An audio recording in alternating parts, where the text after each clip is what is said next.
tumorales o simplemente involutivos que requieren reparación o reposición de estructuras superficiales que afectan la forma y la función, estando basadas en técnicas de trasplante y movilización de tejidos. ¿Qué quiere decir todo esto? Que cualquier proceso que produzca una alteración de las estructuras superficiales, o sea, de los tegumentos, va a estar en el campo de la cirugía plástica desde la punta del pelo hasta la punta de la uña del pie. Y básicamente nosotros vamos a tratar, primero, de preservar la función y segundo, de preservar la forma lo mejor posible. Por lo tanto, nosotros vamos a trabajar sobre la forma de los tejidos, es decir, la forma de la piel, la forma de las estructuras, ya sea en la parte facial o en la parte corporal. Y la parte final de esta definición es que usamos técnicas de trasplante y movilización de tejidos, que son, ¿qué cosas? Injertos y colgados. Ya ustedes hemos hablado cuando se han estado en práctica que ustedes tienen que saber qué es un injerto y qué es un colgajo, porque esas son las cirugías de los cirujanos plásticos. Así como los traumatólogos ponen clavos y tornillos, como los cirujanos generales hacen ectomías y hacen anastomosis, nosotros hacemos injertos y colgados. Entonces, ¿qué áreas tiene la cirugía plástica? Ya las han revisado ustedes acá, ya hemos conversado de ellas en la clase anterior.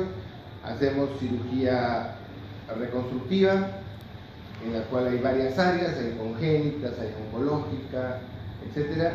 Hay traumática. Hacemos cirugía de mano, que no es solamente la cirugía de mano, sino la cirugía de miembros y la cirugía de miembros superiores e inferiores.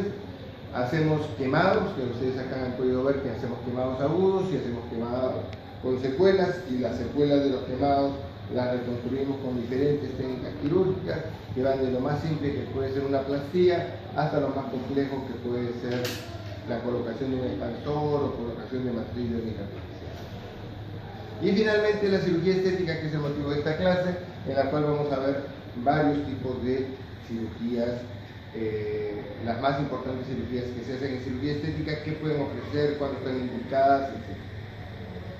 En cuanto a estética, tenemos dos áreas importantes: la cirugía y la medicina.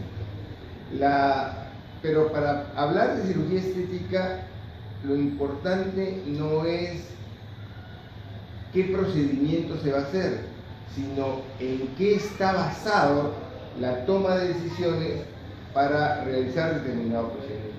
Porque para operar una apendicitis aguda, ustedes tienen que el apéndice está enferma. Es fácilmente diagnosticable, porque la anatomía patológica del apéndice nos va a dar una apéndice supurada, una apéndice necrótica, una apéndice perforada. Pero ¿cómo determinan ustedes a quién operar y a quién no?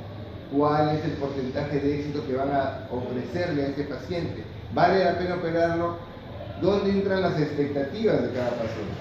Porque tengan en cuenta una cosa: mientras que en todas las otras cirugías la expectativa del paciente es sanar, en esta cirugía la expectativa del paciente puede tener connotaciones subjetivas muy grandes, que si son irreales, uno tiene la obligación de no operar. Entonces, eso es en cuanto a los conceptos de belleza. Veremos un poco de historia de la cirugía estética y también veremos algunos procedimientos, los más comunes, de medicina estética. ¿Por qué razón? Porque estos procedimientos, de acuerdo a las necesidades de los pacientes, son los que más se están realizando. ¿Por qué? Porque los pacientes no quieren tener posoperatorio, tienen que seguir trabajando, no tienen tiempo.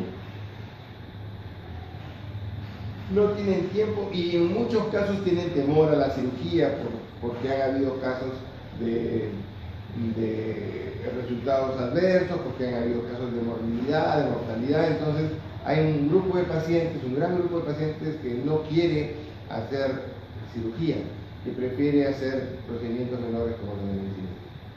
Y cuando llegamos a cirugía estética lo dividimos en dos: procedimientos faciales y procedimientos corporales. Cuando hablamos de procedimientos faciales tenemos la rinoplastía, la blefaroplastía, que es la cirugía de párpados, la ritidectomía, la cirugía de mentón, etc. Y cuando ritidectomía o lifting facial es el rejuvenecimiento facial. Cuando hablamos de procedimientos corporales, tenemos aumento mamario, tenemos reducción mamaria, tenemos liposucción, tenemos abdominoplastía o reconstrucción abdominal, tenemos aumento glúteo, aumento de pantorrillas, etc. Entonces, la primera pregunta que tenemos que resolver es: ¿qué es la belleza? La belleza no es una cantidad, es una cualidad, es un concepto, es un sentimiento. Es relativo a las personas, a las culturas, relativo al tiempo.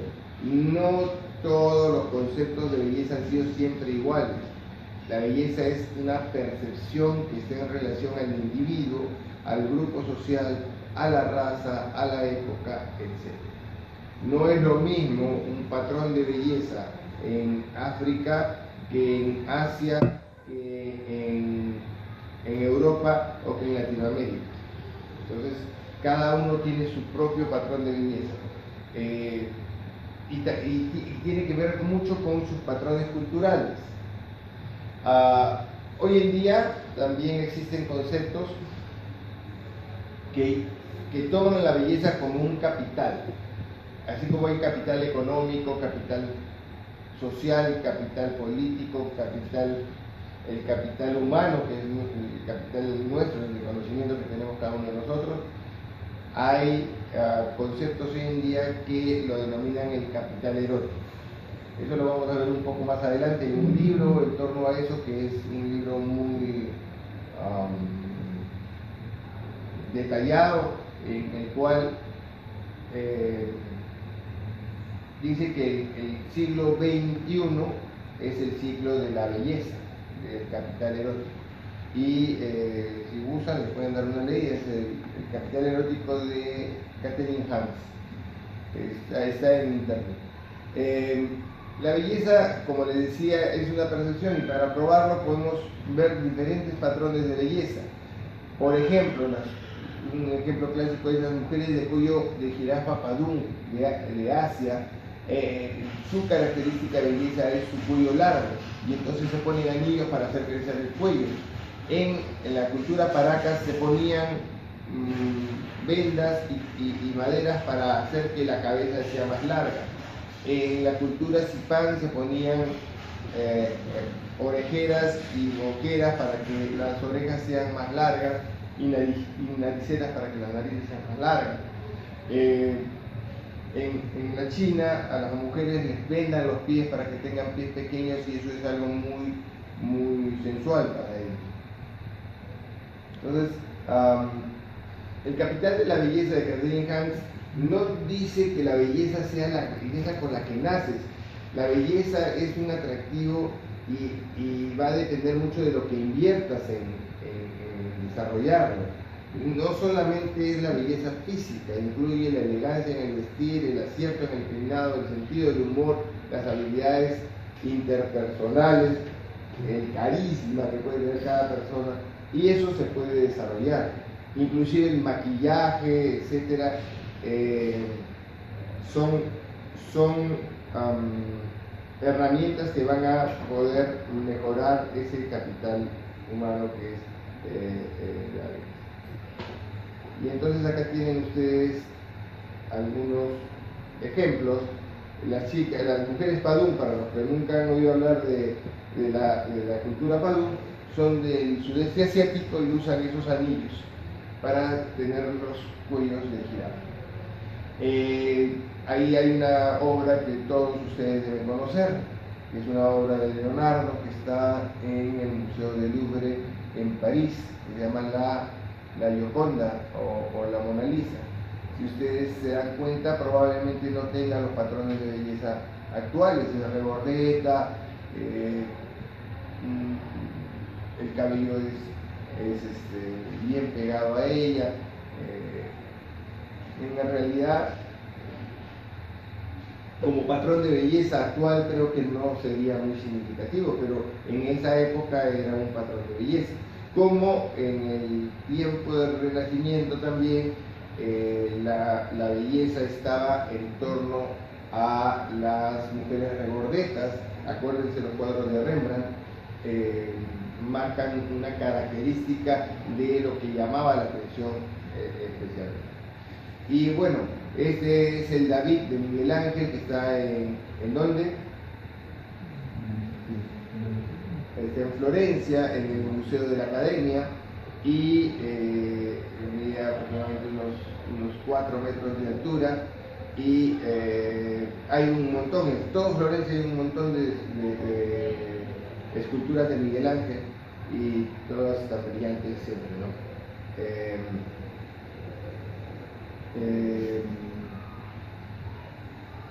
En esa época se esculpía los cuerpos muy semejante, era una época en que la escultura, la belleza era una belleza muy griega. Acuérdense que en esa época estaba la época oscura de la iglesia, estaba prohibido todo lo que era lucir el cuerpo.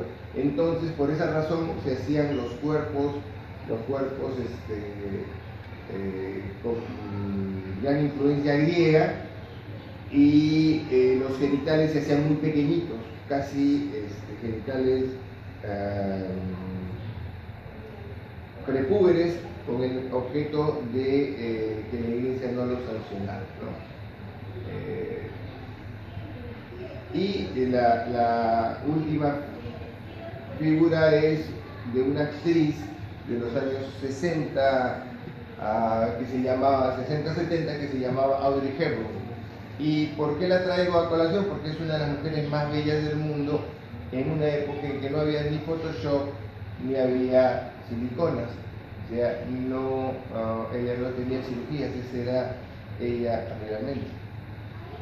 Cosa que hoy es un poco difícil imaginar, una actriz o una chica de la televisión, de la farándula, que no tenga cirugía, es casi imposible.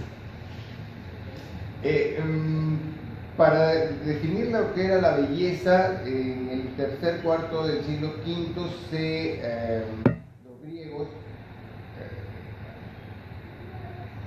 desarrollan un canon de Policleto. Es un estudio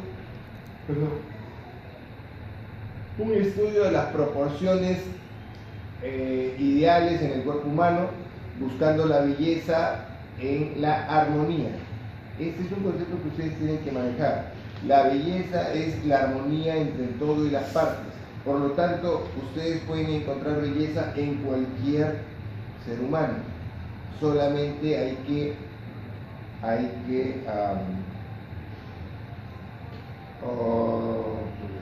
buscar la armonía entre el todo y las partes. En el canon de Policleto, la cabeza era la séptima parte de la altura, el pie era 2 veces la longitud de la palma, la pierna medía 6 palmas, y había 6 palmas de la rodilla hasta el hombro. Entonces esas eran medidas que daban el patrón de belleza, la armonía y el patrón de belleza. Como ya ustedes se han dado cuenta, los griegos se caracterizaban por hacer obras que mostrasen el culto al desarrollo físico, ¿no? Y los dioses en aquella época eran los que participaban en las Olimpiadas, casi igual que ahora, ¿no? ¿Quién es el último dios caído?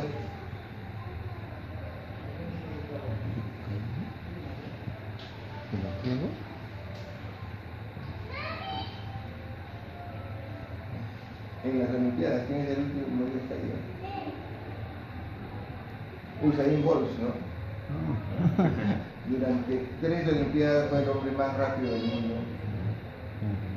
y hubo una olimpiada de la cual un rival al cual no se puede vencer, que es el tiempo. Y entonces los conceptos de belleza para los griegos era la Venus de Milo y el Apolo de Berbere. Entonces, esos eran los prototipos de belleza para ellos. ¿Cuáles son nuestros prototipos de belleza? Yo no me parece estar muy lejos si definimos estos como cuerpos saludables, ejercitados, dinámicos. En el caso de los hombres, probablemente Cristiano Ronaldo siga siendo uno de los arquetipos de belleza nuestro. Y del otro lado está, ¿cómo se llama? La chica de Transformers. Megan Fox. No, ahora las chicas cambian con mucho más velocidad que los chicos probablemente, ¿no? Hoy en día, ¿quién es el prototipo de belleza en el mundo? Yo. Ya casi. Un par de siliconas más. Falta un poco de publicidad. Unas cositas nomás. Probablemente sea Johansson, ¿no? Scarlett Johansson. La vida negra. Scarlett Johansson. La vida negra que estaba. La de los Avengers. Ahora, ¿quién es la Scarlett Johansson en los Avengers de Kenji? ¿De cuál? En los Avengers de Kenji, ¿quién es Scarlett Johansson? Yo creo que ninguna llega a la talla. Bueno, entonces los cuerpos son saludables. La obesidad y la extrema delgadez son signos patológicos, no irradian belleza. Existe un factor adicional, eso solamente lo voy a mencionar, a la belleza física, a la perfección externa, y es la belleza psíquica, la perfección interna. Cuando esto se da en una misma persona, es un maravilloso espectáculo. ¿Qué persona probablemente, aparte de Audrey Hepburn, encarna algo así? ¿Se acuerdan ustedes de la princesa Diana? Ella, para mí, es una de las personas que encargan esa belleza física asociada a su belleza espiritual. Las proporciones de la belleza y las proporciones. El hombre del Vitruvio de Leonardo da Vinci es una de las muestras de belleza masculina más característica, tanto facial como corporal, por sus proporciones. Pero Leonardo también hizo muchos estudios del envejecimiento y cómo iban cambiando las proporciones y cómo estas proporciones al momento de cambiar, de perderse, de crecer la frente por el envejecimiento, de crecer la nariz, de hacerse más hipoplásico el mentón, esto va a ir en contra de la belleza, ¿no? En contra de la armonía y en contra de la belleza de las personas. Es por eso que se desarrolla la cirugía plástica, para nosotros ir en contra de ese envejecimiento, que ocurre normalmente en las personas. Entonces llegamos a 1509 y en esa época solamente se les permitía ejercer la medicina a los frailes. O sea, la Iglesia Católica había monopolizado tanto la llegada al cielo de la vendía como el ejercicio del poder como una iglesia-estado. Y por eso solamente los monjes podían estudiar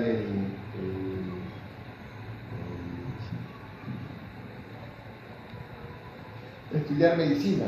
Y entonces este monje enuncia una fórmula matemática que da una constante llamada el número de oro o divina proporción. Esta divina proporción dice cuál es la proporción que da un concepto de belleza para el cerebro humano de manera subconsciente. Y entonces se encuentra que el segmento menor está en la misma proporción con respecto al segmento mayor que este con respecto a la suma de ambos, más o menos un 30%. Entonces el número equivale a 62%, 61.18, 0,61.18. Algo así como 2 tercios, 1 tercio. Esta proporción es considerada la más armoniosa a la sensibilidad del ser humano y se presenta en la naturaleza. Pero para que más o menos tengan una idea, esa proporción está entre el ancho de la nariz y el ancho de la boca. 1 tercio sobre 2 tercios. La distancia del pelo a la frente, del pelo de la frente a la base de la nariz, y esta del pelo de la frente a la barbilla. Son distancias que son fijas y que le dan a la percepción humana el concepto de belleza, ¿no? De que algo es bello. Y entonces veremos las proporciones corporales, son un poco diferentes en el hombre que en la mujer, pero sin embargo son usualmente fijas. Y también las proporciones faciales, cuáles son entre los ojos hay una distancia de un ojo, del ojo a la oreja hay una distancia de una oreja, la nariz es el tercio de la cara, y si estas proporciones van perdiéndose por envejecimiento, entonces las personas ya son menos atractivas. ¿Y esto por qué es? Porque mientras mayor sea la persona, la posibilidad de reproducirse es menor. Por lo tanto, eso guía a las mujeres para elegir una pareja para la procreación de sus congéneres y para la selección de la especie. Eso fue al comienzo. Hoy en día, billetera mata galán y todo lo que al precio. Y esto habrá sido siempre, o sea, las proporciones de belleza habrán sido siempre las mismas, nuestra percepción de la belleza habrá sido en el fondo siempre la misma. Y entonces hizo un estudio sobre la diosa Nefertitis y se tomaron las medidas y se encontró que sus proporciones guardan las proporciones entre su rostro, las características de su rostro guardan relación con la divina proporción. O sea, es cierto que desde muy antiguo la divina proporción es una característica de la belleza, de la percepción de belleza en el mundo. Pero algunas personas tienen diferentes proporciones, sin embargo igual tienen éxito. Esa chica se llama Britney Spears, ¿no? Si ustedes se dan cuenta, la distancia entre sus ojos es mucho mayor, la boca es mucho más grande que la nariz, en los tercios de la frente es muy estrecha y los tercios de la mandíbula son más altos. Sin embargo, ella tiene éxito y es atractiva. Otro caso como ella es el de Cameron Díaz. Tiene una boca muy grande y un rostro pequeño, pero tienen tanto talento que pueden superar esos problemas de proporciones. Entonces, una vez que hemos identificado el concepto de que toda persona tiene belleza y de que la belleza se puede encontrar haciendo pequeños procedimientos para llevar la armonía al rostro, que haya armonía entre el todo y las partes, ya sabemos cuál es el camino que va a seguir un cirujano plástico para conseguir un resultado agradable, un resultado de belleza en sus pacientes.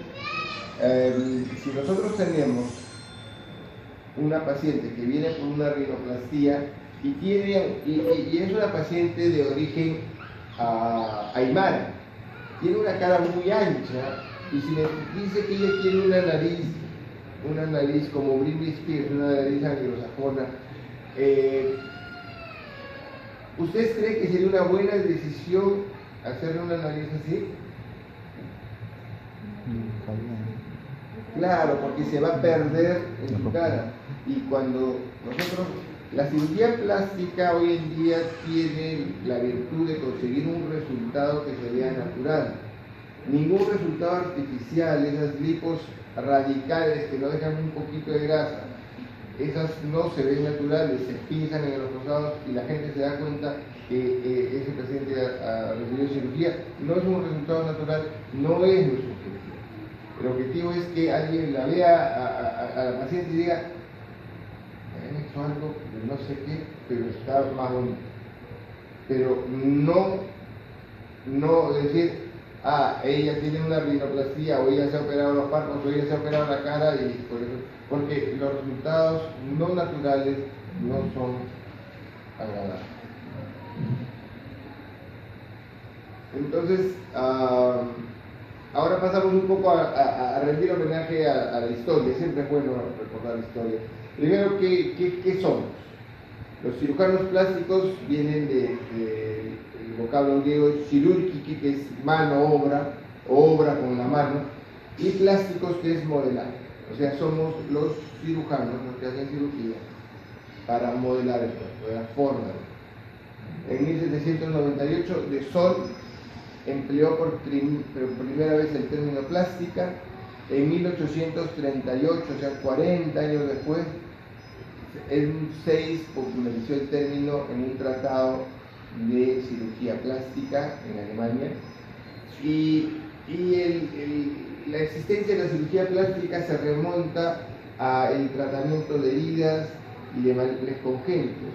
Las heridas en aquella época, estamos hablando de 1700, eran usualmente con elementos cortantes, espadas, cuchillos,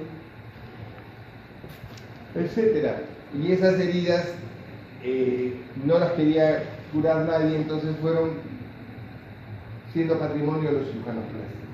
Los males congénitos, tipo fisura labiopalatina, existen desde siempre, y muchos de los maestros iniciales buscaban una alternativa para eso. En el papiro de Ebers, todos saben cuál es el papiro de Ebers, ¿no? De los egipcios, 1500 años antes de Cristo, o sea, hace 3500 años, muestra que ya se realizaban injertos o implantes de tejido. Eso quiere decir que hace 3500 años hacían lo mismo que estamos haciendo. Y entonces ahí tienen el papiro de Ebers, las imágenes que hay en el papiro de Ebers, el tipo de cirugía que se realizaba. Pero algo más sorprendente es lo que pasó en la India. Los Vedas, los libros sagrados, cuentan que en la India ya se hacían colgajos en injertos. En el siglo VII a.C., Sushruta describe la técnica para reconstruir nariz, oreja, labios, realizada en la India desde el año 2500 a.C. ¿Y por qué es que se realizaba este tipo de reconstrucciones, básicamente de la punta nasal? Porque en la India era una pena que se le aplicaba a los ladrones. Se les cortaba la punta de la nariz. Al cortarse la punta de la nariz, quedaban marcados para siempre como ladrones. Entonces había un mercado que quería volver a tener punta de la nariz, y entonces se hacía un colgajo, miren acá, que iba como un bastón hacia arriba de la frente. A ese colgajo se le llama colgajo indiano, en honor a que hace 2500 años antes de Cristo, hace 4500 años, ya lo hacían los hindúes. Y se lleva a la punta de la nariz, se espera 3 semanas, se corta, y ya el colgajo, que es un colgajo diferido, se nutre del lecho de la nariz. El resto se regresa a su sitio y el defecto se cierra con punto. Esta actividad la realizaban los conas o alfareros, que eran los miembros de la sociedad que tenían el secreto para manejar tejidos vivos sin que se mueran. Vean, eso ocurrió hace 4500 años. 2500 años antes de Cristo. Recién en 1492, cuando ya Europa llega a conocer América, el doctor Brancas, que estuvo en la India, reintroduce por Catania, al sur de Francia, entre Francia e Italia, una islita, un antiguo método indio para reparar los defectos de la cara. Y entonces comenzó a operarse este tipo de cirugías en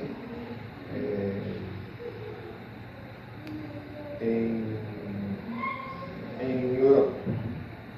Entonces, vean la consecuencia de los años oscuros de la medicina en Occidente por la influencia de la Iglesia, que perseguía a aquellos que trataran de estudiar en cadáveres, perseguía a aquellos que trataran de experimentar o tratar de curar a las personas. Entonces, eso generó un gran atraso en las personas, en la sociedad en Occidente, ¿no?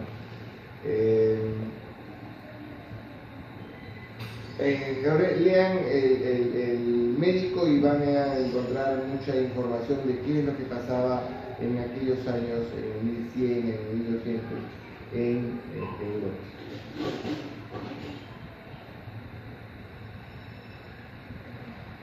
Bueno, ¿y qué pasaba al otro lado del mundo? En el siglo I, Celso escribe su libro de medicina en Constantinopla, sobre trasplantes de tejidos.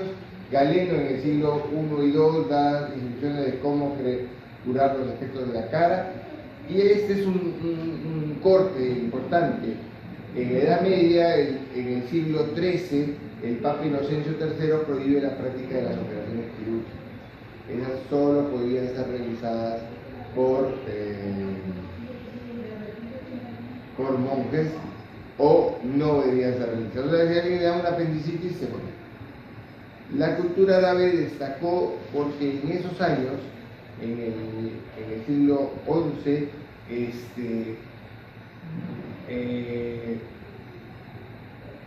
Al-Muqasis escribió un tratado de medicina que es vigente hasta ahora. Y bueno, no puede dejar de reconocer a las personas que han hecho parte de la historia. En el siglo XVI, el profesor de anatomía de la Universidad de Bolonia, Gasparo Tagliacosi, el primer cirujano plástico que hizo cirugía plástica en el mundo, describió fisiológicamente, miren, antes, ¿se acuerdan que en 1492, en el siglo XV, había entrado por Catania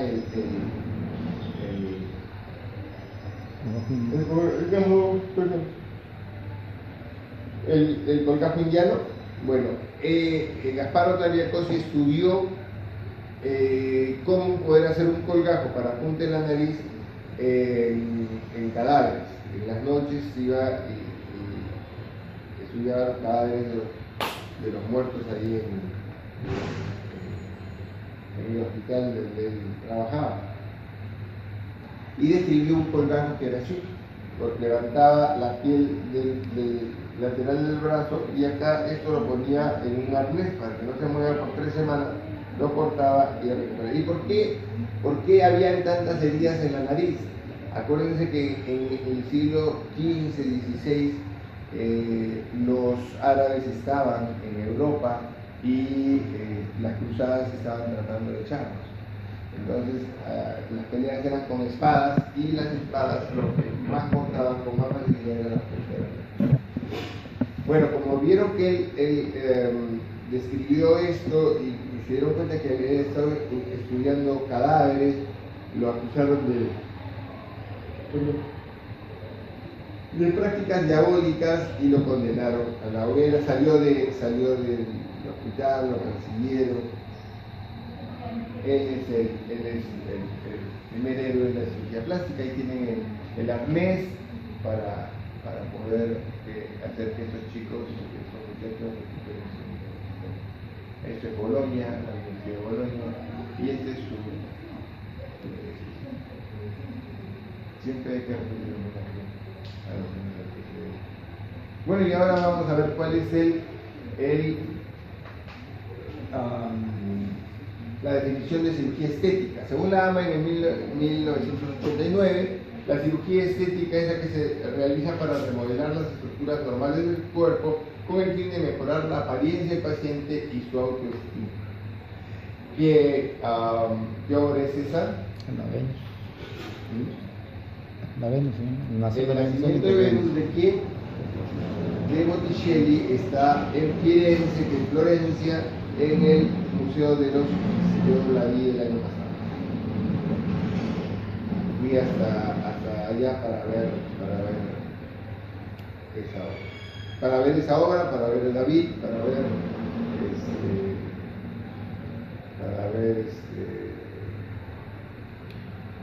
la ciudad de Florencia. En realidad, si ustedes me preguntan cuál es la ciudad más atractiva de Italia, yo me quedo con Florencia. El Domo, ¿ah? ¿Qué? Sí, es único, pero me quedo con Florencia. Es romántica la ciudad. Florencia es maravillosa, es muy buena. Pero Florencia es increíble. Consideraciones especiales de la cirugía estética: tratamos pacientes sanos, por lo cual hay una gran diferencia entre nuestro manejo en relación a otras especialidades. Somos amigos de nuestros pacientes. La relación médico-paciente es fundamental decirles las limitaciones de la cirugía, explicarles qué cosas se pueden complicar, porque todo lo que le diga después de que apareció la complicación le va a sonar al paciente a justificación. Tú tienes que darle todas las características de lo que va a pasar antes de que eso. Debe informarse los riesgos, las limitaciones de cada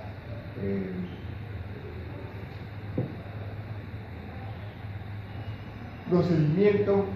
Hay una amplia disponibilidad de información que no siempre es real. Si ustedes entran en internet van a encontrar mucha publicidad engañosa, muchas cosas que no son verdad, muchas medias verdades.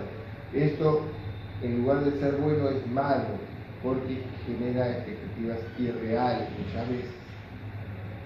Hay un tema que nosotros tenemos que conocer si es que hacemos cirugía plástica, y es que hay un problema psicológico que se llama síndrome dismórfico corporal. Este es un problema que afecta entre el 7 y el 15% de los pacientes de cirugía estética. Sus síntomas no van a mejorar después de un procedimiento quirúrgico, lo más probable es que empeoren. Deben referirse a un centro de atención de salud mental para que reciban tratamiento. ¿Cómo los podemos identificar para no equivocarnos? Son personas que tienen una excesiva preocupación por defectos que otros no ven. Por ejemplo, vienen y dicen: mi nariz es horrible, una nariz normal como la de cualquier otro. O estoy gorda y están flacas. Interrumpen sus actividades de la vida diaria debido al defecto de su apariencia, sobre todo las chicas, esas que son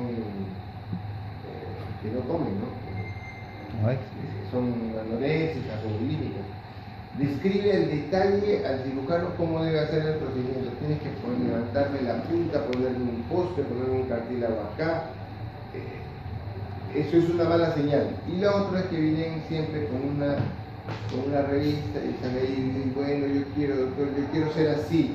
Y sale una foto de Nicole Kidman. Tú lo que le dices es: bueno, si yo pudiera ser que fueses así, no estaría acá, ¿no? Estaría en otro sitio y tú no podrías pagar mi consulta. Así que vamos por partes y cucharadas. ¿Qué cosa puedo hacer yo por ti que sea lógico y que sea real? Porque si no te creo. Esta es la mejor definición, ¿no? Ella está flaca como un perro, pero se ve gorda. Ese es síndrome dismórfico corporal, pero interesante. El envejecimiento es un proceso que va ocurriendo con el tiempo y va cambiando las estructuras del ser humano. Y va cambiando por lo que les dije, porque ese es para que no haya una selección para la etapa reproductiva de la mujer. La mujer, por si acaso, la mujer es la que nos elige, no, nosotros no elegimos nada. Nos hace creer que no nosotros. Entonces, pero eso con la nueva sociedad ha cambiado muchísimo, ¿no? Ustedes estuve en Disney hace un tiempo y había un señor como usted acá que estaba con una chica de unos 25, 26 años, rubia, alta, de ojos azules, con su hijito, ojalá que sea de él, en su cochecito, y dos guardaespaldas, ¿no? Y él estaba llevando la cartera. Es bien usual ver eso en Ahora sí su papá, ¿vale? ¿Ah? Ahora sí su papá. Los papás no llevan la cartera.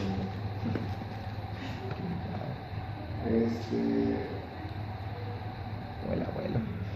Y también el envejecimiento en la mujer, ¿no? Y entonces lo que quiero que se concentren es en la foto de abajo. Vean este rostro acá. Este rostro es como un corazón, ¿no? Ese es el rostro más juvenil. Entonces todo lo que nosotros hagamos en cirugía estética en cualquiera de estas mujeres va a tratar de reproducir este rostro. Es decir, aumentar la grasa de los pómulos, levantar la punta nasal, sacar la bolsa, lo que sea. Igual acá. De repente ya un lifting, un estiramiento. Pero es importante ver la forma que tiene el rostro juvenil. ¿Por qué? Porque ese rostro juvenil, esa forma, la percibe nuestro cerebro y la ve como un mensaje subliminal al subconsciente que esa persona está joven. Lo que nosotros tenemos que hacer es conseguir que eso ocurra con nuestros pacientes. Ahora, ¿qué es el envejecimiento facial? El envejecimiento facial básicamente comienza con la pérdida de la sensibilidad de la piel y los tejidos blandos. ¿Cuál es el peor agente para producir ese envejecimiento? El sol. El fotodaño solar es acumulativo. El sol que ustedes tomaron desde que eran chiquitos va a acumularse hasta que son viejos. Y eso va a producir el daño sobre la piel. No hay ningún tratamiento en el mundo que metabolice el fotodaño solar que ustedes han adquirido durante toda su vida. El día que eso se produzca, esa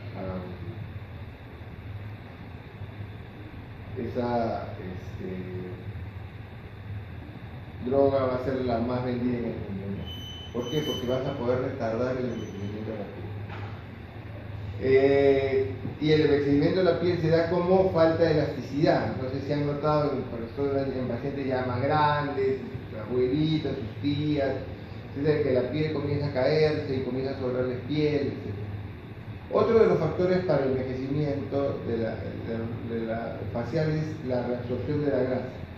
La grasa se va reabsorbiendo y entonces se va notando más los huesos, se va cayendo el resto del tejido. Por lo tanto, hoy en día, uno de los factores fundamentales para el rejuvenecimiento es injertar grasa. El injerto de grasa facial es muy frecuente. El adelgazamiento de los músculos faciales es algo que va a ocurrir por el tiempo. Los músculos se van adelgazando, se van perdiendo. Y la reabsorción de estructuras óseas faciales por osteoporosis, también los huesos se van haciendo más delgados. Sin embargo, hay algunas estructuras que crecen, la nariz crece, la barbilla crece, etcétera, etcétera, cambiando el rostro y haciendo que el rostro parezca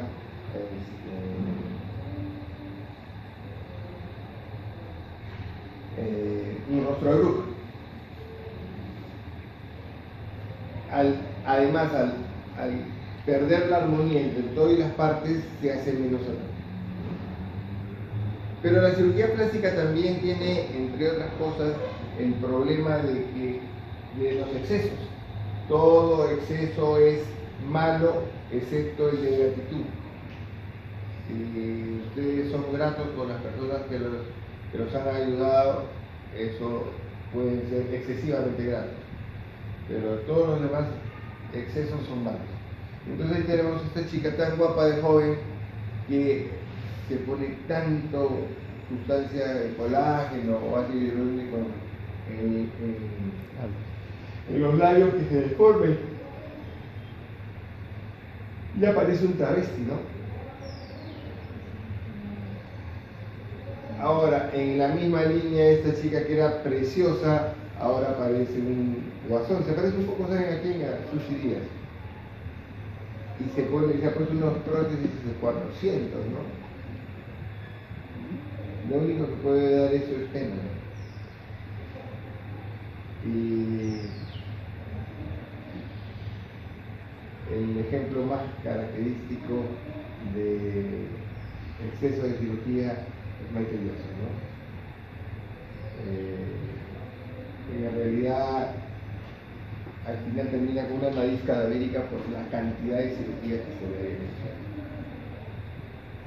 Y por otro lado tenemos algunas personas que no se hicieron cirugía nunca. Audrey Hepburn, la ven ustedes en el 50, la ven en el 60, cuando estaba en el apogeo de su carrera, y la ven en el 91. Nunca se hizo cirugías y siempre fue un ejemplo para las generaciones venideras. ¿Qué procedimientos de cirugía, de medicina estética podemos tener? Entre los procedimientos de medicina estética tenemos la toxina botulínica, ampliamente conocida como el nombre comercial de Botox, que no es otra cosa que una denervación química. Las sustancias de relleno, que son rellenos, el único utilizado por FDA es el ácido hialurónico. El primer ácido hialurónico que se hizo en el mundo fue el Restylane en la Universidad de Uppsala, en Suecia. Los hilos tractores son buenos, pero son temporales y son muy limitados. El único hilo tractor que realmente tiene una reconstructiva y para cirugía estética. Cuando nosotros ponemos células madre en el rostro de una persona, estas células se van a transformar en células de la zona, fibroblastos, fibras, colágeno, etc. Y van a comenzar a generar tejido. Al generar tejido va a recuperar el brillo, aumentar el volumen, en otras palabras, va a recuperar la juventud de apariencia, ¿no? En los procedimientos de cirugía estética facial tenemos rinoplastía, blefaroplastía, levantamiento de cejas, lifting facial por ricectomía facial, es decir, el estiramiento facial, otoplastía, cirugías para pegar las orejas, que ya vimos ayer en la clase, mentoplastía, cuando hay una ausencia de buena flexión del mentón en estos pacientes, ¿no? Y en las cirugías corporales, la más frecuente de todas es la liposucción. No es liposuctura, es liposucción. Luego vienen abdominoplastías, aumento de mamas, reducción mamaria, levantamiento mamario, aumento glúteo y cura quirúrgica de ginecomastia.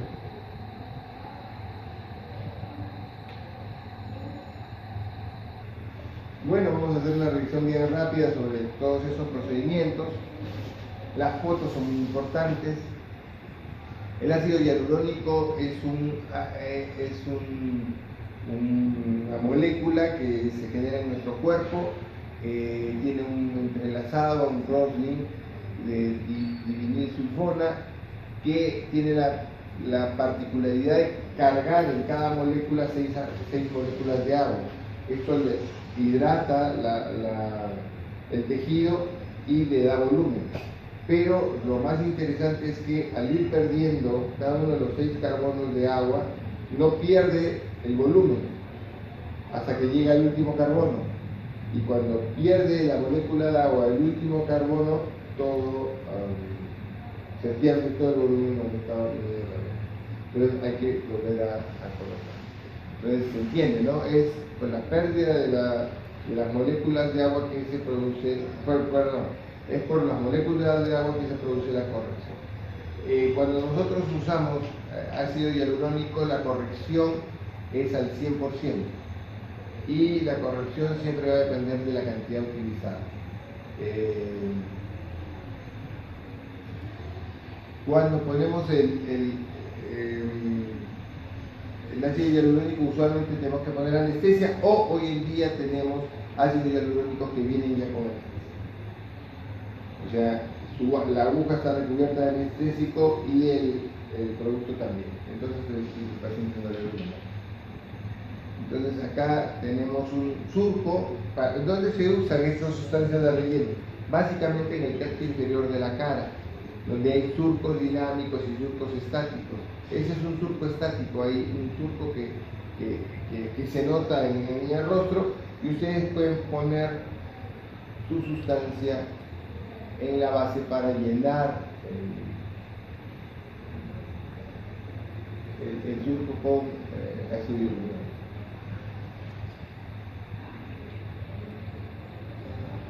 Ese es el tipo de tratamiento que se hace con el ácido hialurónico. Acá tienen algunos surcos superficiales, intermedios y profundos, y indica dónde tienen que poner ustedes el ácido hialurónico. Pero lo que sí tienen que tener claro es que el ácido hialurónico es temporal, dura más o menos de 10 meses a un año. Y acá tenemos ejemplos de dónde lo pueden poner: en las líneas horizontales, en las líneas de la vena, en los periovitarios, en los labios, en los nasolabiales, en las comisuras, etc. Entonces, usted se puede poner constantemente, hasta sacarlo al año. Sí. Igual que el Botox también. Yo tengo pacientes desde el año 98 que les pongo y... Lo único es que, claro, la ampolla de ácido hialurónico cuesta $160 y es un centímetro. Por eso es que muchas chicas se ponen silicona líquida, que no es otra cosa que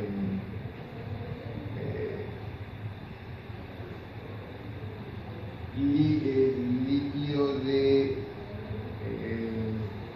embriague de los aviones, silicona comercial, que es no absorbible, va a producir una enfermedad inflamatoria crónica y que va a terminar exteriorizándose de la peor manera posible.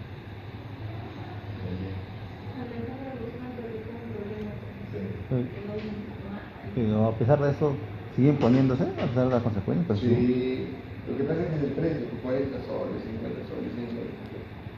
Y la gente no sabe, y eso no tiene solución, no hay forma de solución. Y acá tiene una paciente que se le pone en el entrecejo, o también ponemos mucho en labios para ver esa línea, esta línea de acá, que es la línea blanca, amarilla.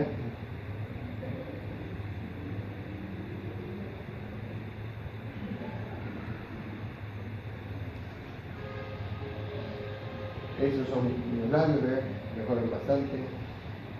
Esta es una paciente mía, labios también.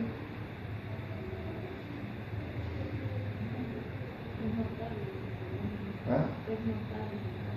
Sí, rejuvenece muchísimo y es inmediato, o sea, sale de la consulta ya con el cambio, o sea, la corrección es al 100%. Normal puede hablar, circular, todo normal. Lo que puede dar un poco de problemas es que si tú le pones anestésico, ¿no? Entonces por un par de horas le va a hablar como cuando vas a lo Botox es una marca, no es un producto, es toxina botulínica, y el procedimiento no es toxina botulínica, sino es de enervación química. El Botox o la toxina botulínica proviene de Clostridium botulinum, que es una enfermedad, un Corynebacterium anaerobio, que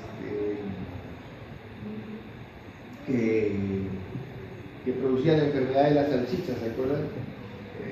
Que podrían las salchichas y cuando la comía la gente se moría. Estamos hablando de cuando no había respiración. Entonces, la cantidad que se requiere de toxina botulínica en ampolla para producir un efecto sistémico como el de la enfermedad de las salchichas sería 40 frascos. El frasco cuesta $400. Hay formas más más económicas de la parada. O sea, en realidad es un producto muy seguro. Y acá está tiene una cadena de cinturón corta y una cadena larga.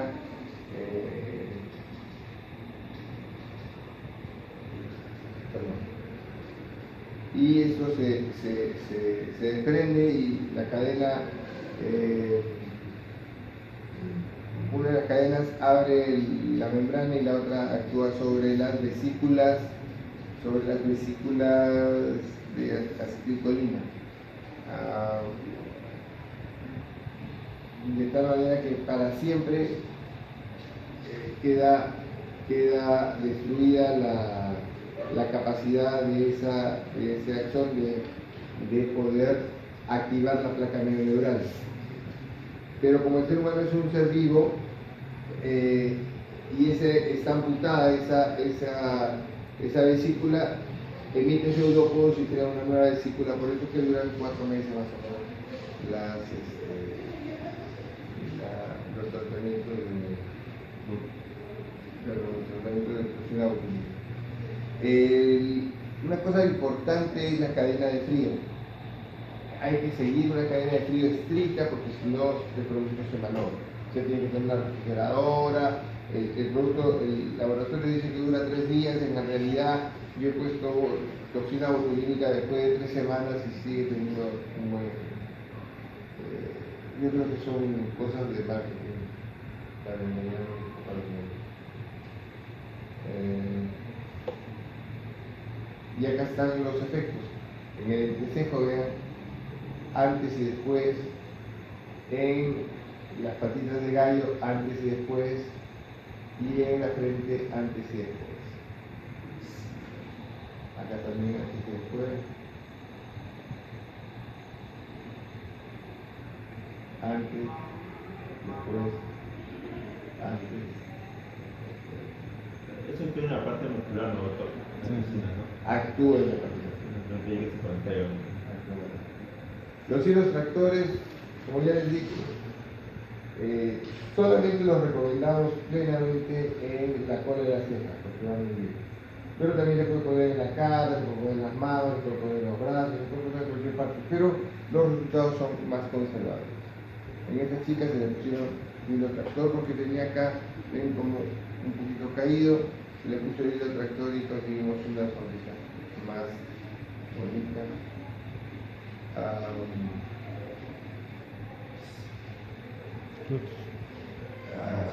Estos son los hilos glúteos, ya no se usa esta técnica, ahí está cómo se ponía.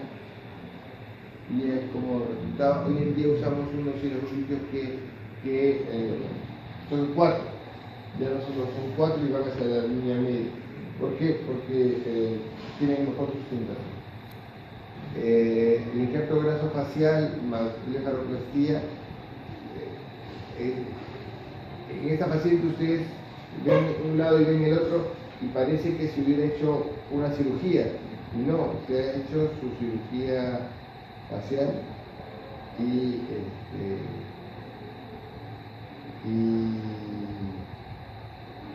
se ha hecho su cirugía facial y se le ha puesto injerto graso. Entonces el injerto graso, para esto se lo pongo para que vean el poder de rejuvenecimiento que genera en el. Ahora, la blefaroplastía también produce un buen rejuvenecimiento. Bueno, vamos a parar en unos 5 minutos. Voy a 5 minutos y regreso. Pues.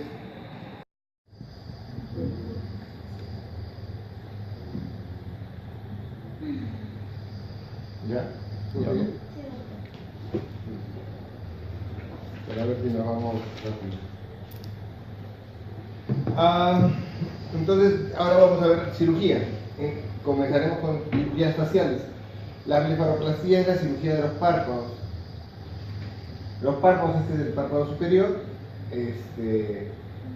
comienzan a tener flacidez y entonces el párpado cae por sobre el tarso, inclusive puede llegar a caer hasta producir una alteración de la campimetría. Adicionalmente va a haber una grasa excesiva en esta zona que la manejamos muy conservadoramente. Solo sacamos la que está más, que es más pálida y que está más en la parte distal, y no la de la periórbita, porque cuando sacamos la de la periórbita el resultado es que dejas un ojo cadavérico, y más feo es un ojo cadavérico que un ojo viejo. Así que en el caso del párpado inferior, acá tenemos, antes hacíamos la cirugía abierta, entrábamos por acá bien pegado a las pestañas y sacábamos la piel. Hoy en día no, hoy en día entramos por esta zona porque dejaba demasiadas secuelas de ojo scleral show, así como los mapes, los ojos muy abiertos. Entramos por acá, abordamos estas bolsas porque en el párpado inferior sí, el problema son las hernias grasas. Hay tres grupos de grasa: el medial, el interno, el medial y el externo. Cada uno tiene sus características. Este es más pálido, este es más amarillo y este parece un racimo de oro. Pero entramos, sacamos solo el excedente de grasa y reacomodamos. 9 de cada 10 no van a necesitar cirugía de sacando piel, porque la piel se retrae muy bien en esa zona. Y no dejamos ningún corte en la parte externa, queda acá. A veces algunos ponemos puntos, otros no, pero los resultados son bastante buenos. Estas son las partes del ojo: el canto interno, el canto externo, la ceja, el párpado superior, el párpado inferior. Y acá tenemos unos ojos jóvenes y unos ojos viejos. En ese camino de la experiencia van aumentando las arrugas. Acuérdense que yo les hablaba de que esto se plegaba uno sobre otro, aparecen las hernias grasas, se cae la cola de la ceja, cosas que no vemos en este ojo que está totalmente terso y también no ha visto suficiente, ¿no? En cambio este ojo tiene experiencia. Las características del envejecimiento oculopalpebral con respecto a la imagen anterior es que hay ptosis de ceja, se cae la ceja, hay exceso de piel en el párpado, hay hernias grasas palpebrales que se ven acá como bolsas, que son más notorias en las mañanas.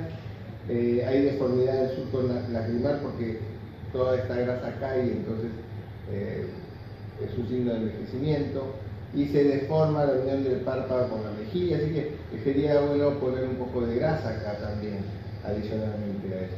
Y ya en casos muy severos ya hay el scleral show, es decir, se muestra la esclera así y que ve un ojo anciano, un ojo cansado, acabado. ¿Quién es ella? Catherine Zeta-Jones. ¿Ah? Catherine Zeta-Jones. No te escuché. Catherine Zeta-Jones, ¿no? Catherine Zeta-Jones, ¿no? La blefaroplastia, la edad, se puede hacer desde chicas de 15 años, todo depende de la causa del procedimiento. Por ejemplo, las chicas árabes tienen bolsas desde muy jóvenes, desde los 15 años, pero en general se debe operar a partir de los 40, va bastante bien, 40, 50 años.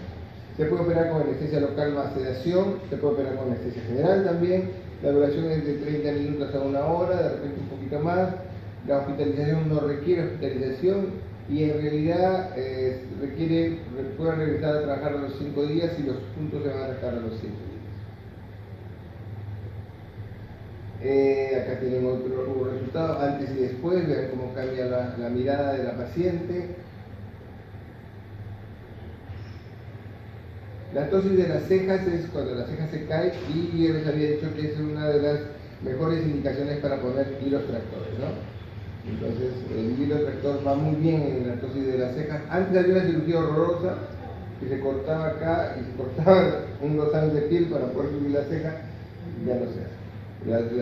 Los hilos tractores son muchísimo mejores en el resultado, en facilidad, todo.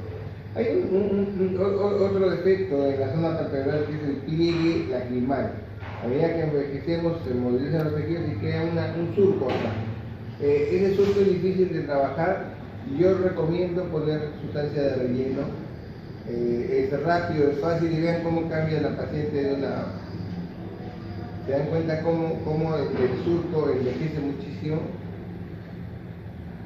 En el lado derecho hay un rejuvenecimiento claro, ¿no? La vitrectomía o lifting facial es la cirugía de las arrugas. Entonces lo que va a consistir es en jalar el tejido para que las arrugas no se noten. Es fundamental que haya flacidez, ¿no?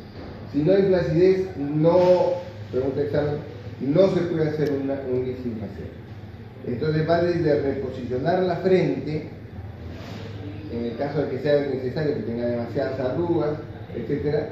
Tratamiento de los músculos corrugadores y del entrecejo, decolaje anterior y posterior, es decir, acá adelante, miren, acá adelante y acá atrás, de tal manera que podemos llevar la piel hacia atrás. Podemos hacer el ESMAS es la fascia de la cara. Se hace una aplicatura del ESMAS de tal manera que vamos a jalar hacia atrás, hacia arriba, hacia la frente y del cuello atrás de la oreja, de tal manera que son 5 vectores que van a asegurar que el rostro quede así, sin el exceso de que quede asusado, ¿no? Simplemente jalar el músculo, el ESMAS, y el resto se corta donde queda la piel, para que no haga cicatriz hipertrófica y para que no quede como, no sé si han visto Jimmy Santi o la misma ¿cómo se llama? Las Díaz, Susi Díaz, que la jalan tanto que ya la boca parece que ya le va a llegar a las orejas. Entonces pierde la armonía. Y al perder la armonía, pierde la belleza. Entonces, también podemos hacer liposucción de papada, podemos sacar, muchas veces después de la liposucción de papada queda exceso de piel, hay que sacarlo, porque si no, no hay nada peor que ustedes, la papada está así y el cuello se les cuelga. Ese es un signo de envejecimiento muy prematuro, ¿no? Se saca la piel redundante por delante y por detrás de la oreja y se le pone injerto graso en la cara, en los pómulos y en el entrecejo, si ustedes quieren, ¿no? O donde sea necesario. Su tiempo y se deja drenar. Su tiempo que dura esa operación. 10 años por lo menos. 10 años. Sí, ahora vas a ver fotos. Puede ser. El lifting o vitrectomía se puede realizar a partir de los 40, 45 años. A los 40 es un mini lifting, una cosa muy chiquita acá, algunas chicas que son muy obsesivas con que acá se les está cayendo la cara, etc. La causa principal es pérdida de elasticidad facial. Pregunta interesante. Se puede hacer con anestesia local con sedación, en sala de operaciones, siempre con anestesiólogo, siempre acostúmbrense a trabajar con anestesiólogo. General también se puede usar anestesia general sin ningún problema. Dura unas 4 horas, sí, antes, yo creo que 4 horas hasta 3 horas y media podemos durar acá. Hospitalización un día y la recuperación de 7 días. Y acá tienen un antes y un después. Esta chica se operó la nariz, porque la punta se le había crecido mucho, le había caído. Se operó las orejas que estaban muy grandes. Se hizo el lifting, se operó los párpados, le rellenamos grasa en el surco, le pusimos sustancia de relleno también, y parece la mamá y la hija, ¿no? Sí, en la realidad un buen rejuvenecimiento. Esta chica, sus bolsas son catastróficas, se recupera fácilmente unos 10 años, ¿no? En el lateral, esta peor que todos, el cuello, miren cómo mejoró, miren cómo mejoran los ojos.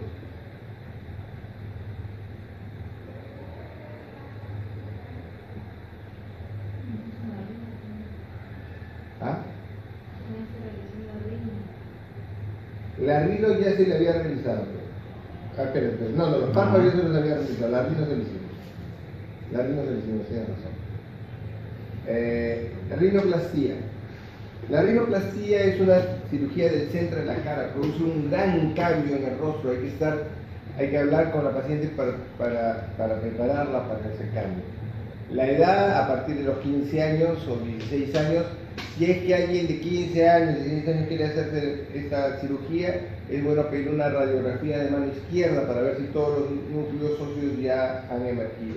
Si ya salieron todos los núcleos óseos, es que ya terminó el crecimiento óseo y ya podemos operar.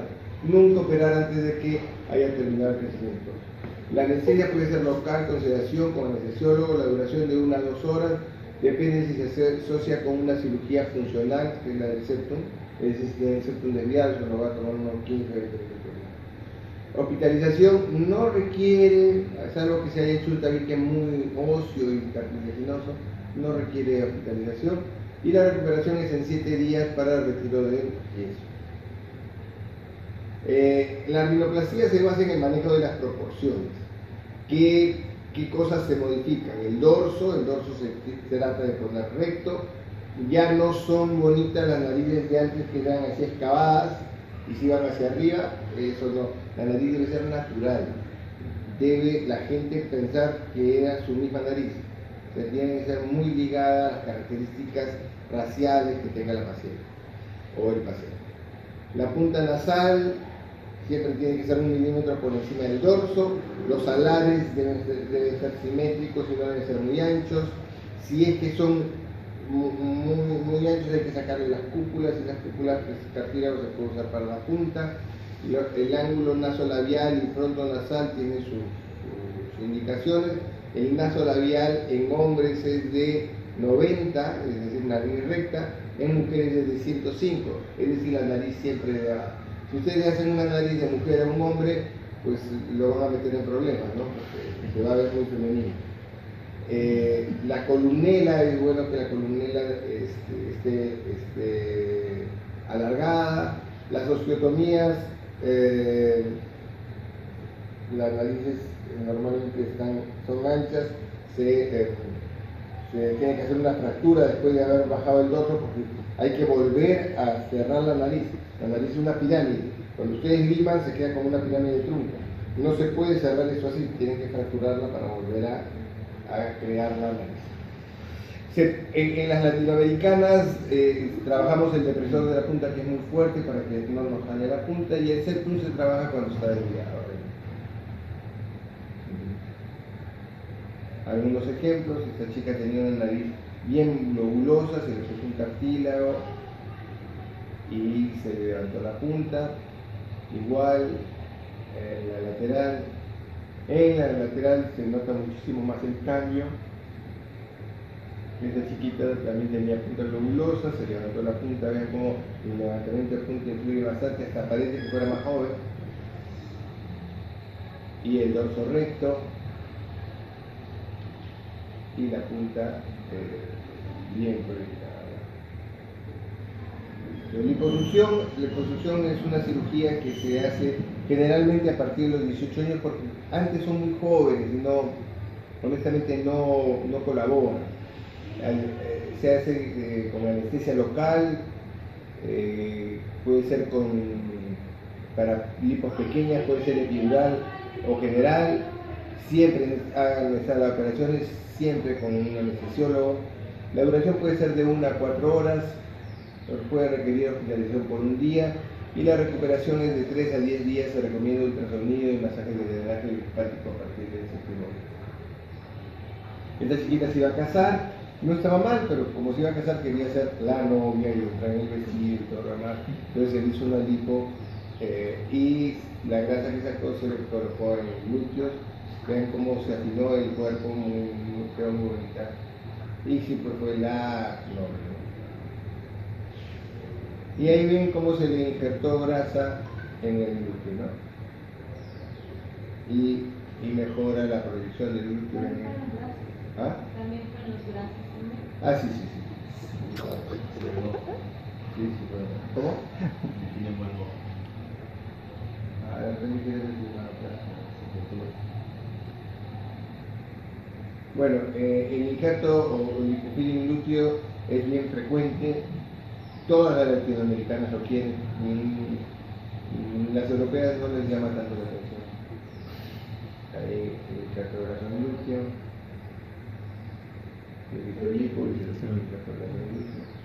abdominoplastia. La abdominoplastia también podemos poner injerto de brazo en mamas, ¿eh?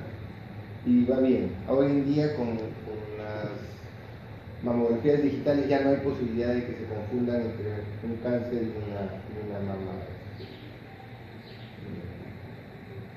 una mama por cáncer.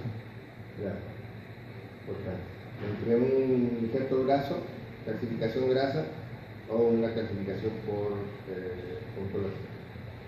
Las abdominoplastías, la abdominoplastia es una cirugía que se hace a una mujer que probablemente haya tenido gestaciones y que tenga flacidez y que por las gestaciones tenga diastasis de los músculos rectos. ¿Por qué? Porque al reconstruir todo el abdomen vamos a sacar la piel del sexo, por eso necesitamos que tenga flacidez, y vamos a reconstruir la pared muscular, de tal manera que vamos a ajustar ese abdomen y vamos a ganar 2 o 3 o 4 o 5 centímetros de cintura. Es una cirugía que favorece muchísimo a la mujer. Anestesia epidural en sala de operaciones con anestesiólogo o anestesia general, duración 4 horas, hospitalización 1 a 2 días, se recuperen 7 a 10 días, queda un DREN que sale el 4 o 5 día. Se recomienda el uso, igual que en imposición, de una malla por un mes, una malla que se va a ir ajustando poco a poco, una malla compresiva, y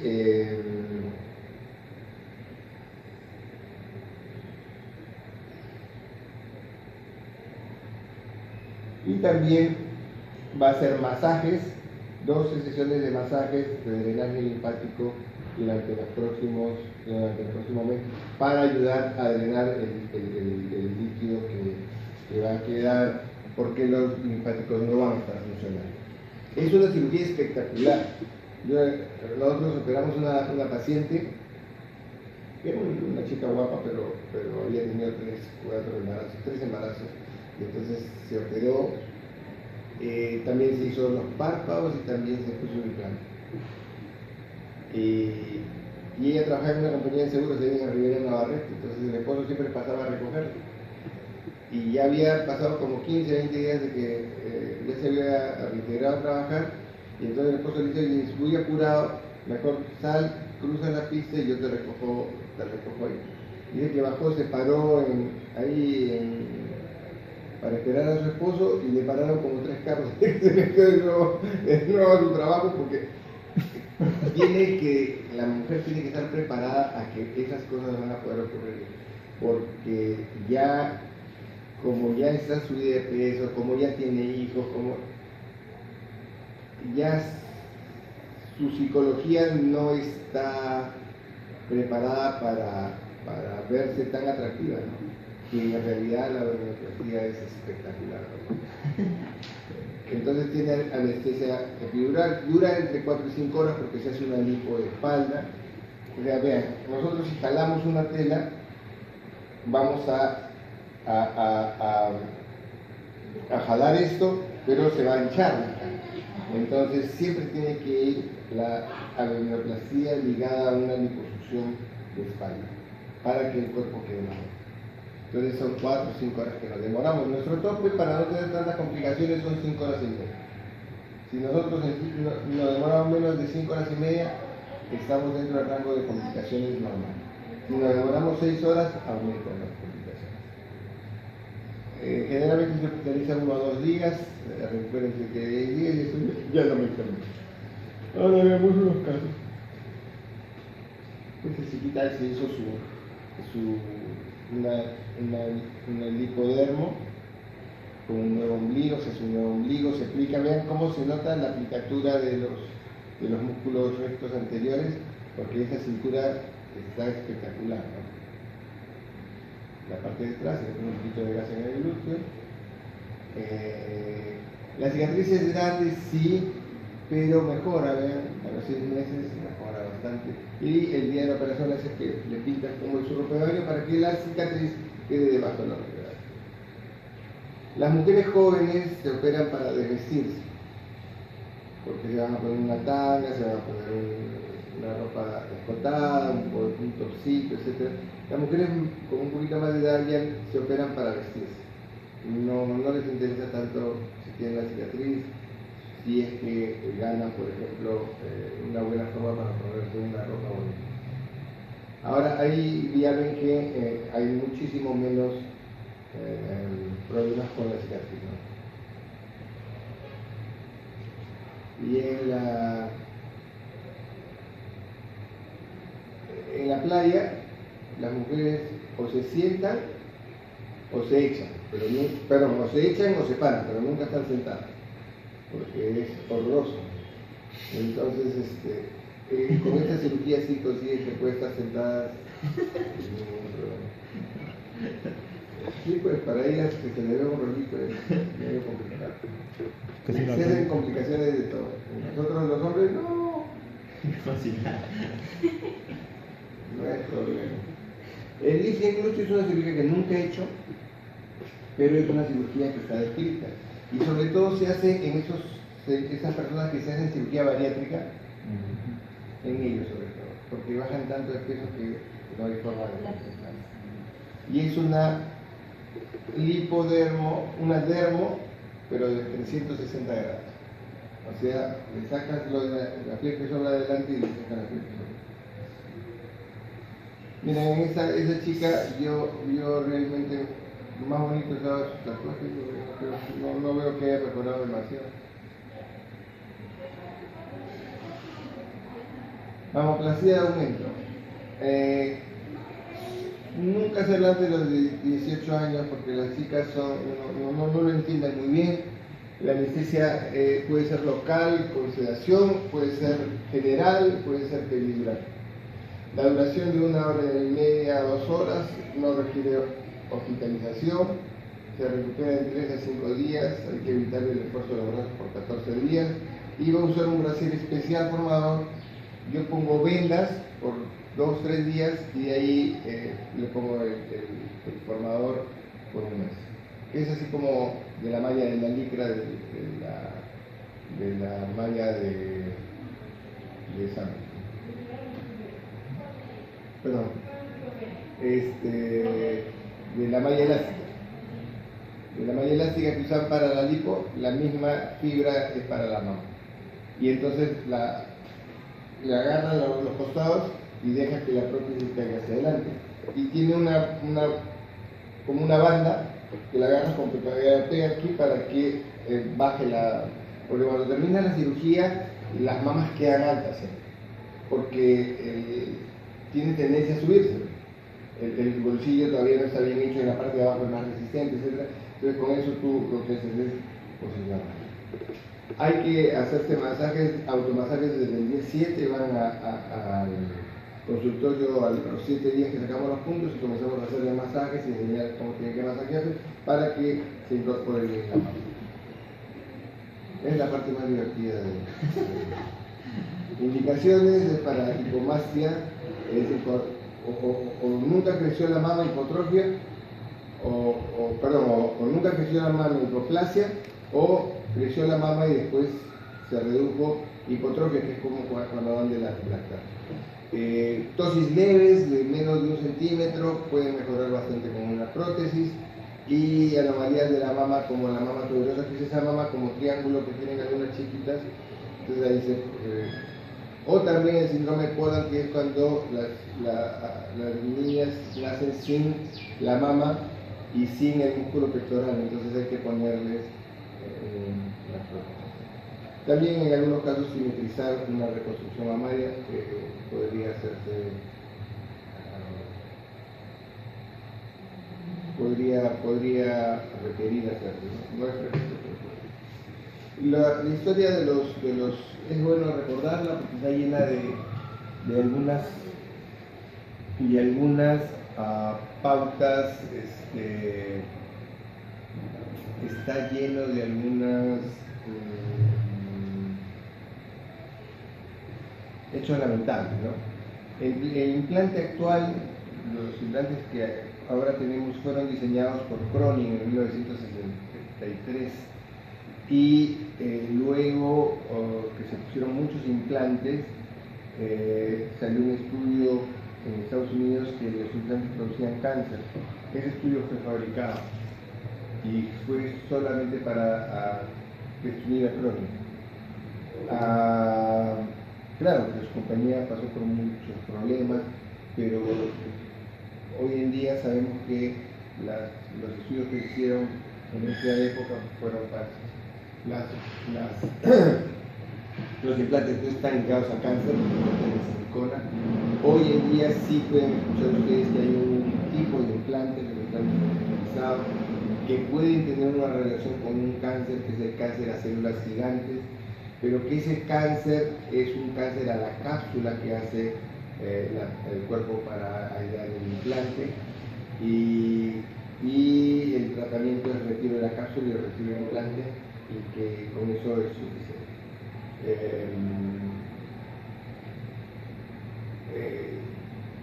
Los implantes inicialmente eran lisos, pero tenían mucha contractura capsular. ¿Qué quiere decir contractura capsular? Era que el implante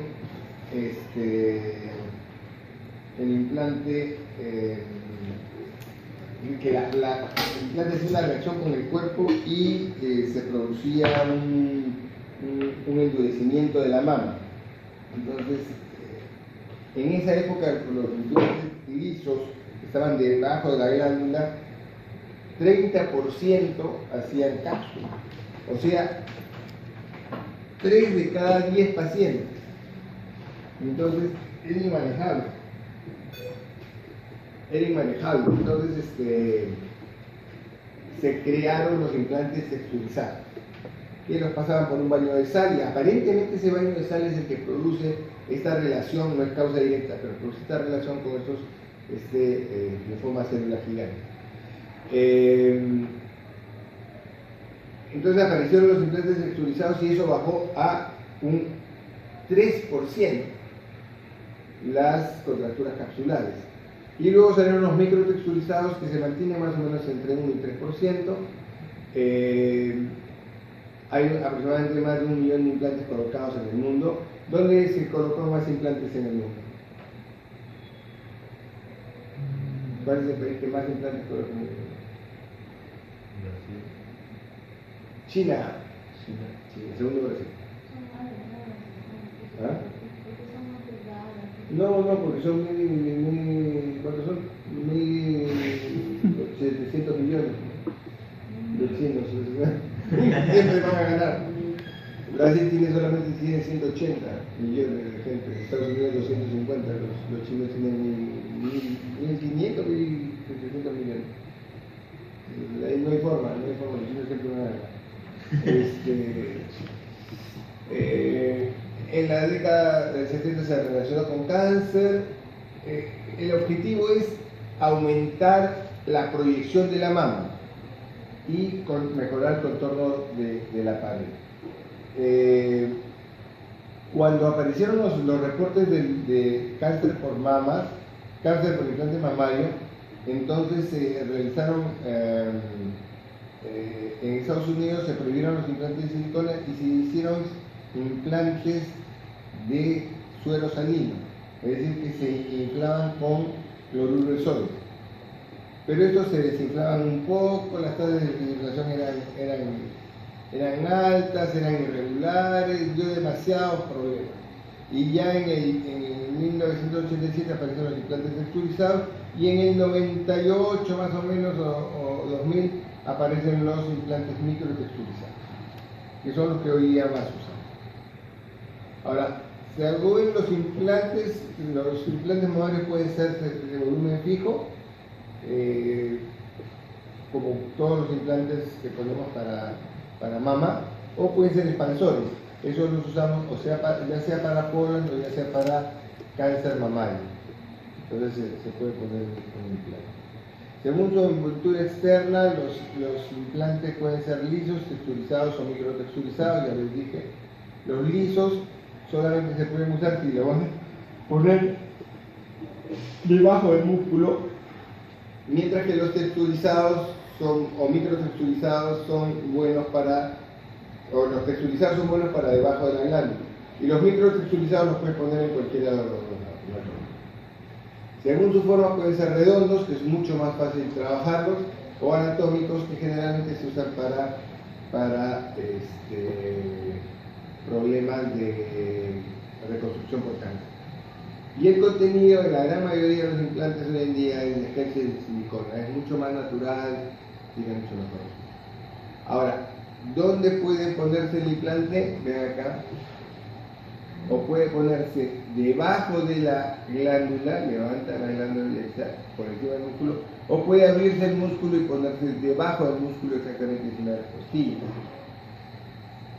Y yo pongo debajo del músculo cuando la mama es muy pequeñita, entonces no me la va a tapar, entonces tengo que ponerle un implante debajo del músculo para que lo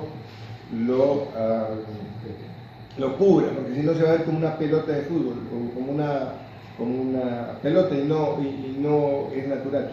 Los resultados en cirugía plástica tienen que ser naturales.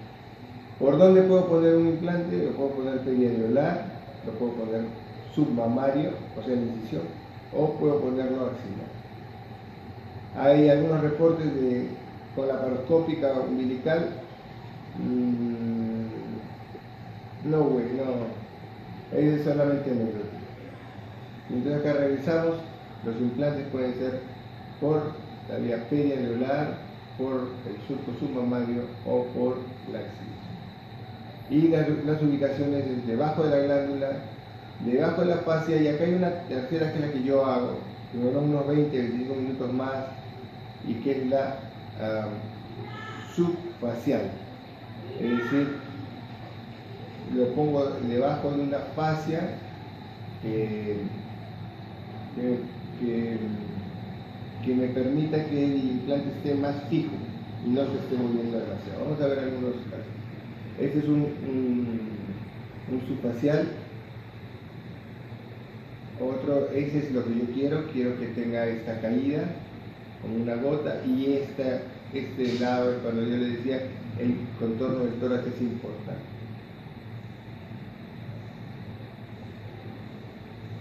Ahí está. Este sí que es submuscular, porque si das cuenta no tenía nada, parecía un pescado. En el lateral mejora muchísimo.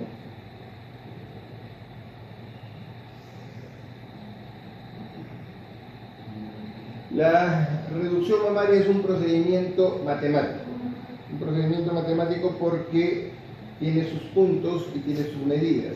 El punto A está a 19 a 21 centímetros de la horquilla external, es donde debe estar el complejo alveolar pezón. El complejo alveolar pezón tiene que medir aproximadamente 5 centímetros de diámetro, entre 4 y 5, y el complejo alveolar al surco tiene que haber 8 centímetros, y del complejo alveolar a la línea media tiene que haber 10 centímetros.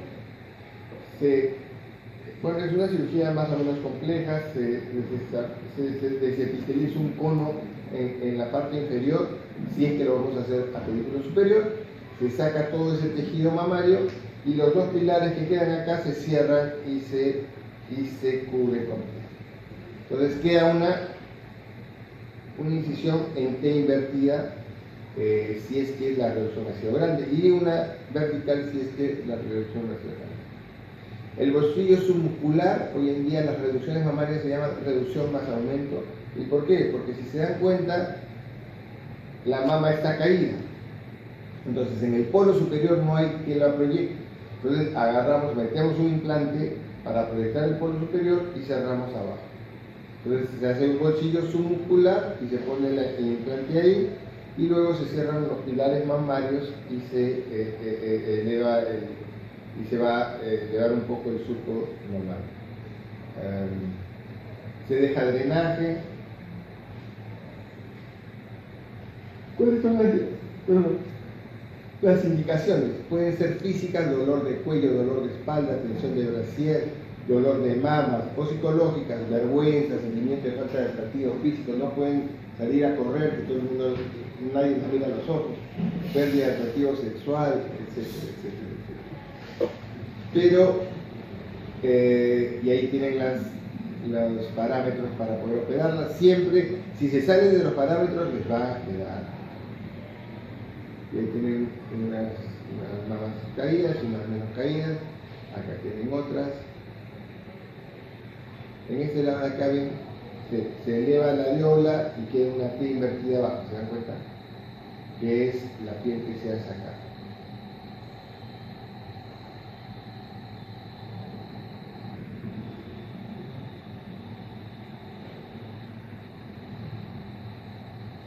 Ahí está otra reducción, esta es más bonita.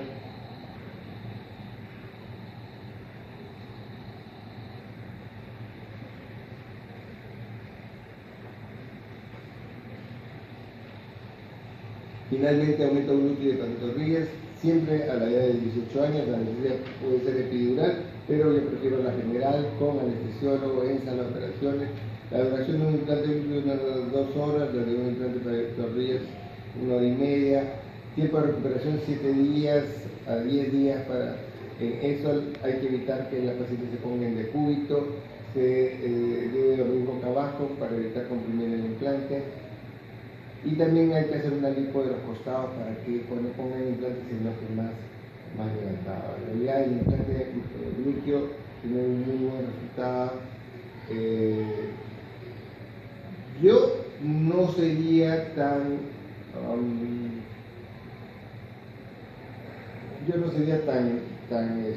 optimista, ¿no? Yo prefiero poner implantes entre 250, 200 para la latinoamericana, porque son chiquitas, nuestras pacientes son chiquitas, ¿no? 250 es una buena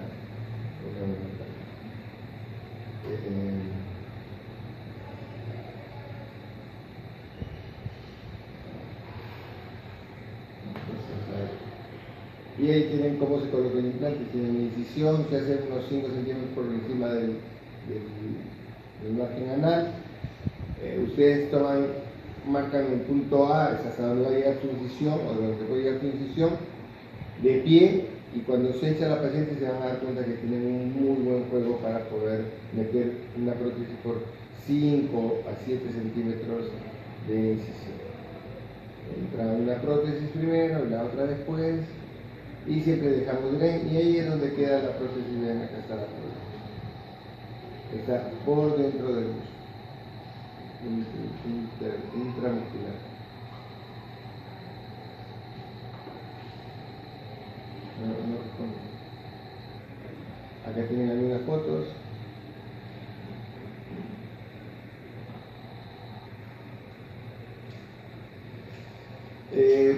Rafael Vergara creó la prótesis intramuscular en el 96. El bolsillo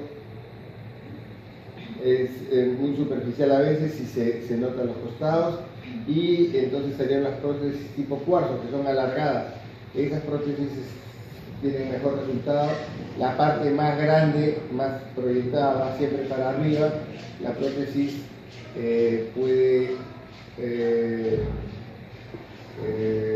puede acomodarse mejor. Si tiene un hueco muy en el costado, incluso ustedes pueden variar la prótesis y hacerla llenar con la parte larga, hacerla llenar la cadera lateral. La técnica es difícil, pero los resultados son buenos. El implante de pantorrilla más bien sí es un implante que ya no se usa mucho. El tema que tiene implante de pantorrilla se pone subfacial, es un implante corto de unos 15, 18 centímetros, y siempre se pone en el lado interno. Es más duro, es de elastómero, no es de silicona líquida. Y como este de acá, la mayoría de los implantes, y desde gel cohesivo se coloca subfacial y se controla por ecografía o por tomografía.